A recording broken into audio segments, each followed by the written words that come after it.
Hello everyone. तो आज के हम वीडियो में देखने जा रहे हैं फाइलम सिलेंट्रेटा की इंपॉर्टेंट कैरेक्टरिस्टिक्स और कैसे आप इसको जल्दी से याद कर सकते हैं। इन कैरेक्टरिस्टिक्स से काफ़ी पॉइंट्स आप बना सकते हैं अगर आपको इनके जो ऑर्गेनिजम्स हैं उनके बारे में पता होगा। देखो, फाइलम सिलेंट्रेटा की बात करें, नाइडेरिया की बात करें, सबसे पहले पता होना चाहिए कि इसके अंदर कौन कौन से एनिमल्स आते हैं। जैसे कि हाइड्रा, जो कि हम बचपन से सारी क्लासेस में सुनते हैं, जेलीफिश वगैरह हो गया। तो ये सारे जो ऑर्गेनिजम्स हैं जो मेनली हम सुनते हैं, ये फाइलम सिलेंट्रेटा को बिलोंग करते हैं। अब जो क्वेश्चन है that why they are named as phylum Coelenterata और they are named as Cnidaria। अब नाइडेरिया नाम इनका कैसे पड़ा है? इनके पास एक सेल्स होते हैं जिनको हम बोलते हैं नाइडोब्लास्ट, और ये जो नाइडोब्लास्ट होते हैं इनको हम स्टिंगिंग सेल्स भी बोलते हैं। अब स्टिंगिंग सेल्स हमारे कौन से सेल्स हुए? देखो, डिफेंस के टाइम पे जब एक ऑर्गेनिज्म के ऊपर अटैक होता है, डिफेंस के लिए क्या होता है कि कैप्सूल के जैसा एक सेल होता है, कैप्सूलर सेल होता है, जिसमें एक थ्रेड वगैरह प्रेजेंट होता है और ये अनडिस्चार्ज्ड फॉर्म में प्रेजेंट होता है। जैसे ही उसको कोई खतरा सेंस होगा या फिर कुछ प्रेडेटर आएगा, वो अपने स्टिंगिंग सेल को रिलीज करेगा दूसरे को हार्म करने के लिए और अपने आप को प्रोटेक्ट करने के लिए। तो इन्हीं स्टिंगिंग सेल्स को हम कौन से सेल्स बोलते हैं? नाइडोब्लास्ट बोलते हैं। और इसी नाइडोब्लास्ट से हमारे पास जो नेम पड़ा है दैट इज नाइडेरिया। नेक्स्ट है हमारा सिलेंट्रेटा। अब सिलेंट्रेटा इसको क्यों बोलते हैं? क्योंकि यहां से हमारे पास एक टर्म आती है जिसको हम बोलते हैं सिलेंटिरोन। अब कैसे ऑर्गेनिजम्स को हम सिलेंटिरोन बोलते हैं?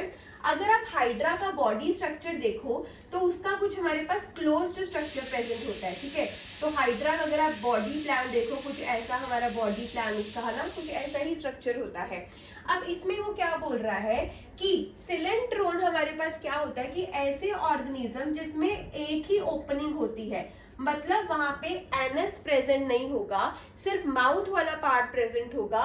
तो इसीलिए वो जो कैविटी अंदर बनती है और सिंगल ओपनिंग होने की वजह से हम ऐसे ऑर्गेनिजम्स को सिलेंटिरोन बोल देते हैं। Coelenteron is nothing but is related with the gastrovascular cavity, ठीक है।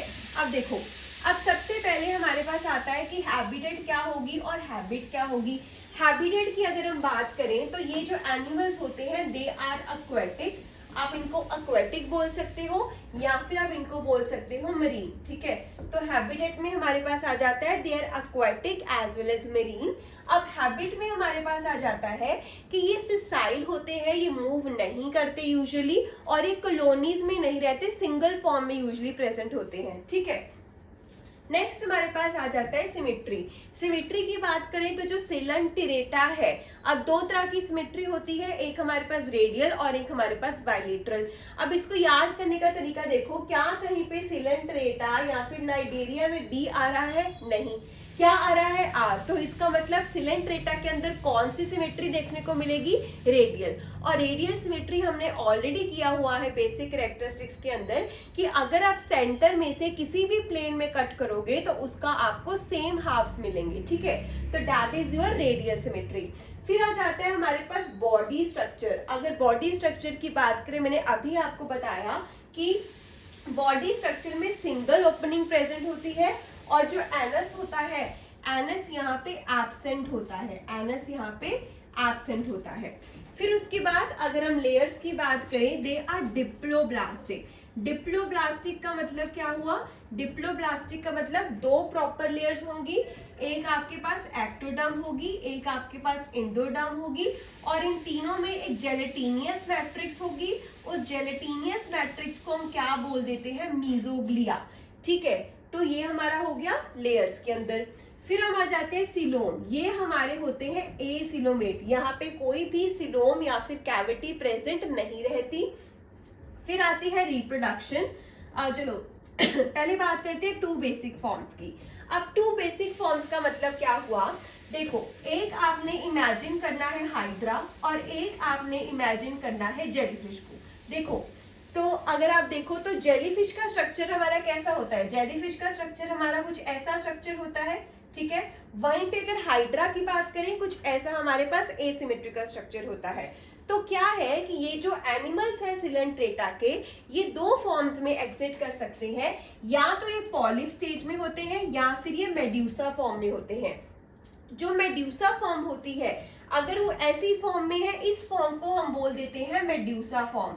तो हम ये बोल देते हैं कि जो जेलीफिश है वो फाइलम सिलेंट्रेटा के अंडर कौन सी फॉर्म में मिलती है, मेड्यूसा फॉर्म में। और वही अगर मैं हाइड्रा की बात करूं, तो जो हाइड्रा है वो फाइलम सिलेंट्रेटा के अंडर पॉलिप फॉर्म में मिलता है। मतलब ये पॉलिप वाली जो कंडीशन है ये हमारा एग्जिबिट करता है, ठीक है। अब नेक्स्ट है रिप्रोडक्शन। तो रिप्रोडक्शन की अगर हम बात करें, मोस्टली हमारे पास ए सेक्सुअल रिप्रोडक्शन होती है, और ए सेक्सुअल रिप्रोडक्शन में भी हमारी जो बडिंग है, आपने शुरू से 6-7 क्लासेस से पढ़ा होगा कि हाइड्रा बडिंग शो करता है, तो वहां से ये वाला पॉइंट क्रिस्टल क्लियर हो जाता है। नेक्स्ट है कि रिप्रोडक्शन सेक्सुअल भी शो करता है, लेकिन अगर ये सेक्सुअल रिप्रोडक्शन शो करता है, उसके अंदर जो लार्वा बनता है सिलेंट्रेटा के अंदर, उस लार्वा को हम बोल देते हैं, नाम है दैट इज प्लेनुला लार्वा, ठीक है। तो the larva of phylum coelenterata is known as your planula larva. फिर है एक्सक्रीटरी सिस्टम। इसमें कोई भी प्रॉपर एक्सक्रीटरी सिस्टम प्रेजेंट नहीं होता, और ये हमारे अमोनोटेलिक होते हैं। अमोनोटेलिक मतलब जो क्या सीक्रेट कर रहे हैं, अमोनिया सीक्रेट कर रहे हैं। नर्वस सिस्टम की अगर मैं बात करूं, तो सिलेंट्रेटा ही हमारा ऐसा है, इसके पहले जो फाइलम्स है वहां पे प्रॉपरली नर्वस सिस्टम डेवलप नहीं हुआ था। जो थोड़ा बहुत नर्वस सिस्टम, न्यूरॉन्स वगैरह आने लगे थे, डिफ्यूजिबल न्यूरॉन्स, ये यही फाइलम में अपीयर होना शुरू हुए थे, ठीक है। फिर हम बात करते हैं स्केलेटन की। स्केलेटन क्या हो गया, एक्सोस्केलेटन क्या हो गया, अपर लेयर होगी। तो अगर हम इसके एक्सोस्केलेटन की बात करें, वो हार्ड होता है, और वो किससे बना होता है, ये कैल्शियम कार्बोनेट से बना होता है, ठीक है। So these are having the exoskeleton of calcium carbonate, ठीक है। तो ऐसे ये हमारी कुछ मेड्यूसा फॉर्म होती है, और ऐसी हमारी पॉलिप फॉर्म होती है। अब मेड्यूसा और पॉलिप में और क्या फर्क आ जाता है, जो आपकी मेड्यूसा फॉर्म होती है ये एग्जिबिट करती है सेक्सुअल रिप्रोडक्शन। मतलब अगर मैं जेलीफिश की बात करूंगी, वो कौन सी रिप्रोडक्शन में जाएगी, सेक्सुअल में। दूसरी चीज, हमने तो देखा है कि जेलीफिश मूव कर सकती है, इसका मतलब कि सिलेंट्रेटा के अंडर जो आपके मेड्यूसा फॉर्म है, ये आपकी कौन सी होती है, ये आपकी होती है motile form. It is motile form, मतलब ये चल फिर सकती है। वहीं अगर आप हाइड्रा की प्रॉपर्टीज देखो, पॉलिप स्टेज में ये एग्जिबिट करता है ए सेक्सुअल रिप्रोडक्शन, और दूसरी बात ये क्या होता है, सिसाइल होता है, मतलब ये मूव नहीं कर सकता, ठीक है। और ये हमने एक्सोस्केलेटन किया। अब कोरल रीफ्स वगैरह हो गए, hydra, planaria, Portuguese man of war, आपने फाइजेलिया वगैरह सुना होगा। अब एक और ऑर्गेनिज्म आ जाता है, ओबीलिया।